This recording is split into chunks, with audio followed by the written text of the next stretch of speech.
తెలంగాణ కాంగ్రెస్లో నివురుగప్పిన నిప్పులా ఉన్న విభేదాలు భగ్గుమంటున్నాయి. విమర్శలకు ప్రతి విమర్శలకు వేదికగా నిలుస్తున్నాయి.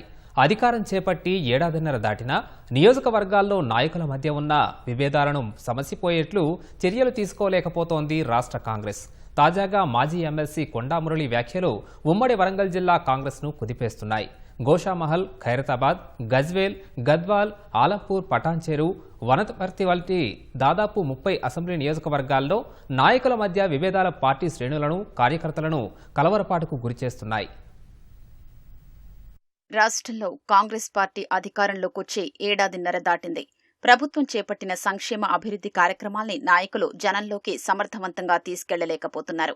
నాయకుల మధ్య సఖ్యత లేకపోవడం, మంత్రుల మధ్య ఐక్యత ఉండకపోవడం ఇలాంటి కారణాలతో ప్రభుత్వ పథకాల్ని గడప గడపకు తీసుకెళ్లలేకపోతున్నారన్న విమర్శలు ఉన్నాయి. రాష్ట్రంలోని 10 ఉమ్మడి జిల్లాల్లోనూ నాయకుల మధ్య విభేదాలు ఉన్నాయి.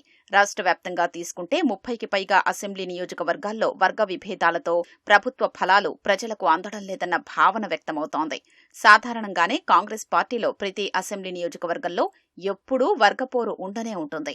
ఇందుకు తోడు 10 నియోజకవర్గాల్లో బీఆర్ఎస్ నుంచి కాంగ్రెస్లోకొచ్చిన ఎమ్మెల్యేల నియోజకవర్గాల్లో ఈ విభేదాలు ముదిరి పాకాన పడ్డాయి. ఇటీవల ఖైరతాబాద్ నియోజకవర్గంలో బీఆర్ఎస్ నుంచి కాంగ్రెస్లోకొచ్చిన దానం నాగేందర్, ఖైరతాబాద్ నుంచి పోటీ చేసి ఓడిన విజయారెడ్డిల మధ్య వర్గ విభేదాలు తారాస్థాయికి చేరాయి. గజ్వేల్ నియోజకవర్గంలో అక్కడ ఆ నియోజకవర్గ ఇన్ఛార్జ్ నర్సారెడ్డిని డీసీసీ పదవి నుంచి తొలగించాలంటూ ఆయన వ్యతిరేక వర్గం శుక్రవారం పీసీసీకి ఫిర్యాదు చేసింది. అదేవిధంగా గద్వాల్ నియోజకవర్గంలో ఎమ్మెల్యే కృష్ణమోహన్ రెడ్డి, సరితా తిరుపతయ్యల మధ్య భేదాభిప్రాయాలు కొనసాగుతున్నాయి. ఆలంపూర్ నియోజకవర్గంలో మాజీ ఎమ్మెల్యే సంపత్ కుమార్, మల్లు రవిల మధ్య భేదాభిప్రాయాలు ఇటీవల కొట్టొచ్చినట్లు బయటపడ్డాయి. ఇక తాజాగా పరకాల నియోజకవర్గ నాయకుడు కొండా మురళి చేసిన వ్యాఖ్యలు ఉమ్మడి వరంగల్ జిల్లా కాంగ్రెస్ నాయకుల్ని అతలాకుతలం చేశాయి. ఆ జిల్లా నాయకులు అంతా సమావేశమై కొండా మురళి చేసిన వ్యాఖ్యల్ని ఖండించారు. మరోవైపు మురళి వ్యాఖ్యలపై డీసీసీ అధ్యక్షుణ్ణి, అబ్జర్వర్ల నుంచి నివేదికలు వచ్చిన తరువాత స్పందిస్తానని పీసీసీ అధ్యక్షుడు మహేష్ కుమార్ గౌడ్ స్పష్టం చేశారు.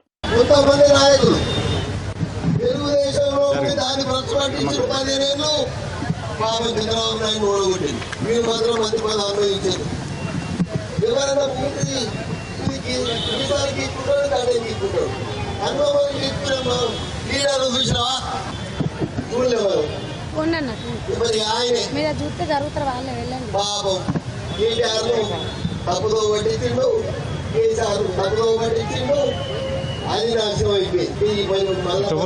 పార్టీకి వచ్చింది. ఉన్న 3 లెక్క మానవత్వం ఉంటే మీరు బయట పాటించిన వచ్చిన రాయిలో చేసి మళ్ళీ సీనియర్లు, అనుభవం ఉన్న వ్యక్తులు కూడా మరి నోటికి వచ్చినట్టు ఎక్కడ పడితే అక్కడ అట్లా మాట్లాడితే పార్టీ చూసుకుంటూ క్షమించది. అది ఎవరి ఇది కాదు. మరి మేము ఏమైనా చేస్తాం, మాకు నచ్చింది చేస్తాం, మేము నచ్చింది మాట్లాడతాం. ఏమనంటే బీసీ కార్డు అడ్డం పెట్టుకుంటాం, లేకపోతే రెడ్డి కార్డు అడ్డం పెట్టుకుంటాం, లేకపోతే ఎస్సీ కార్డు అడ్డం పెట్టుకుంటాం అని అంటే ఈడ నడవదు. అది ఈడ కార్డ్స్ పనిచేయది. ఈడ అన్ని కులాల జాతిలో ఉన్నాం. ఈడ అంటే మీకు చేసిన పాపాలన్నీ కులాలు అడ్డం పెట్టుకుంటే పోతాయా? ఆ పద్ధతి మానుకోండి. ఎవరే కానీ పార్టీకి లోపడి ఉండాలి, పార్టీకి కట్టుబడి పనిచేయాలి. మీ కష్టం సుఖం ఏదైనా ఉంటే అధిష్టానం ఉంటుంది, మీద పోయి చెప్పుకోవాలి. మేము అధిష్టానాన్ని కూడా రిక్వెస్ట్ చేస్తున్నాం. మేము ఎక్కువ మోయదలుచుకోలే ఈ పాపాలని. మీరు కూడా ఆలోచన చెయ్యాలి. ప్రతి కాన్స్టిట్యున్సీలో ఒక లొల్లి. ఎవరి కోసం ఇది? ఇరువైపుల నుంచి ఫిర్యాదులు వచ్చినాయి. నేను అక్కడ డీసీసీ అధ్యక్షులకి, దాంతోపాటు మేము పంపినటువంటి అబ్జర్వర్స్కి సూచనలు ఇవ్వడం జరిగింది. కంప్లీట్ రిపోర్ట్తో రావాలని. 1-2 రోజుల్లో రిపోర్ట్ వచ్చిన తర్వాత దాన్ని స్పందిస్తాం.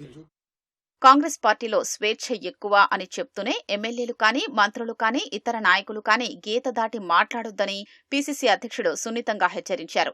అయినా కూడా విమర్శలు, ప్రతి విమర్శలు ఆగటం లేదు.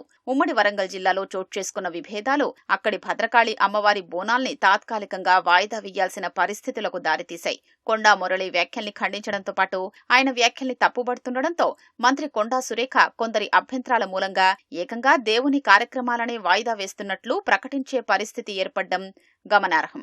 ఇప్పటికైనా రాష్ట్ర వ్యవహారాల ఇన్ఛార్జ్ మీనాక్షి నటరాజన్, పీసీసీ అధ్యక్షుడు మహేష్ కుమార్ గౌడ్, సీఎం రేవంత్ రెడ్డిలు జోక్యం చేసుకుని నాయకుల మధ్య అంతరాన్ని తొలగించకుంటే ఆ ప్రభావం స్థానిక సంస్థలపై తీవ్రంగా ఉండే అవకాశం ఉందని పార్టీ వర్గాలు ఆందోళన వ్యక్తం చేస్తున్నాయి.